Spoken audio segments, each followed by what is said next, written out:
Hello দর্শক, কী অবস্থা সবার? আশা করি সবাই অনেক বেশি ভালো আছেন। এই যে দেখতেই পাচ্ছেন, আমার বন্ধুর অ্যাকোরিয়ামটি আমি ওই দিন সেট আপ করে দিয়েছিলাম, আর এখন তার অ্যাকোরিয়ামের অবস্থা মোটামুটি ভালোই, কন্ডিশন মোটামুটি ভালো আছে। হপ ফিল্টার কিনে এনেছিলাম, দুইজন সেম হপ ফিল্টার ইউজ করি এখন। কিন্তু পিছনের গাছটার পাতাগুলোকে হয়তো বা শামুক খেয়ে ফেলছে বা কোনো ভাইরাস আক্রান্ত হয়েছে, এটা বুঝতে পারতেছি না। এটার একটু অ্যানালাইসিস করতে হবে। বাকি মাছের কোয়ালিটি কন্ডিশন দেখতে পাচ্ছেন। আর মাছ আনার পরই তো বাচ্চা দিয়েছে, আপনাদেরকে বলেইছিলাম যে মাছটা এনেছি, অ্যাকোরিয়াম সেট আপ করতে করতে বাচ্চা দিয়ে দিছে এই মাছটা, মলি। এই যে ওর বাচ্চা এখানে আছে, এখানে হচ্ছে গাপ্পিগুলো দেখতে পাচ্ছেন। এখন লাইট একটু ডিস্টার্ব করতেছে। কী রে ভাই? আচ্ছা, লাইটটা আমি একটু সরাই যদি রাখাই।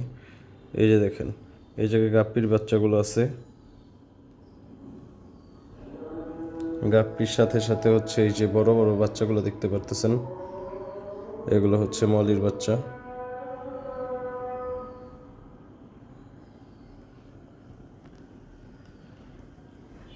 এখানে খুব ভালো কন্ডিশনেও রাখছে, এখানে আবার লাইটিং সেট আপ দিয়ে রাখছে ট্রাইপডের মধ্যে করে। তো লাইট আবার ওরে কিনে দিব, সমস্যা নাই। আপাতত এইভাবে চলতেছে। আর প্রচুর গাপ্পি বাচ্চা দিছে এই জায়গায়। মলিরও বাচ্চা আছে, ব্ল্যাক কালার দেখতে পাচ্ছেন। সাথে হচ্ছে এখানের সটটেল আছে। এই আর কি কন্ডিশন। এমন ভিডিও পাওয়ার জন্য অবশ্যই এখন এই চ্যানেলটাকে সাবস্ক্রাইব করে দেন, না হলে কিন্তু আমার ভিডিওগুলো আর আপনাদের এখানে আসবে না।